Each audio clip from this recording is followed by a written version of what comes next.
that's what I will do consistently every time. And that's what our goal is to make sure that the meetings run well, and sometimes they run better than others. But my job is to enforce the procedural bylaw, and that's what I'll do. Sorry.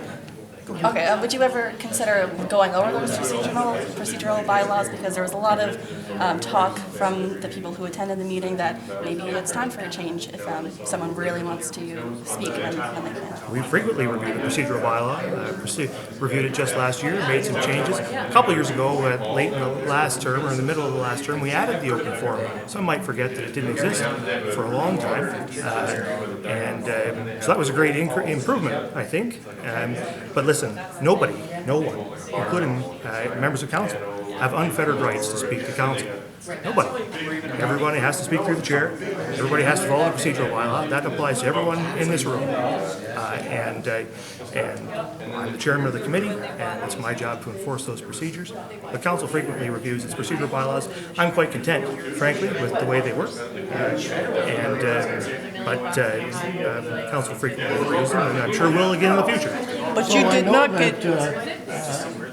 This has happened before, and it will happen again perhaps. They might have we set a precedent that everybody can come back whenever they want, as long as they get one councillor to ask for a point of order. There's no precedence.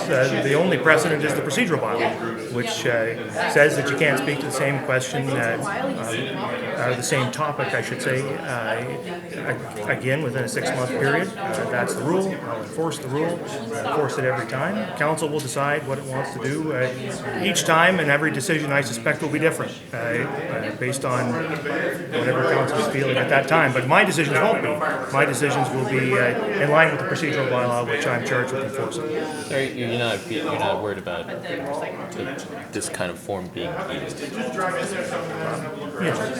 Listen, the public can come into the chambers. The public can observe the procedures of council, proceedings of council. There's opportunities for delegations and for open forum. That's all prescribed in the procedural bylaw, and we'll enforce the procedural bylaw. Another thing that is true in the procedural bylaw is the council can overrule its own procedural bylaw. So, and that's always been true. You have lots of meetings, and they all turn out different, and that's democracy, and that's the way it works. But we have a procedural bylaw. It will be enforced. Anybody coming in here can count on it being enforced. And I think whoever comes into these meetings will, if they whatever opinion they may have of me, the one opinion that they should have is that I enforce it equally on everybody, every time, whether I agree with them or not.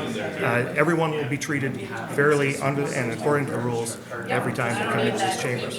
So does it sting that you lost the vote to silence Mr. Mann based on your procedural bylaw tonight? No, I have my views. Council has its views.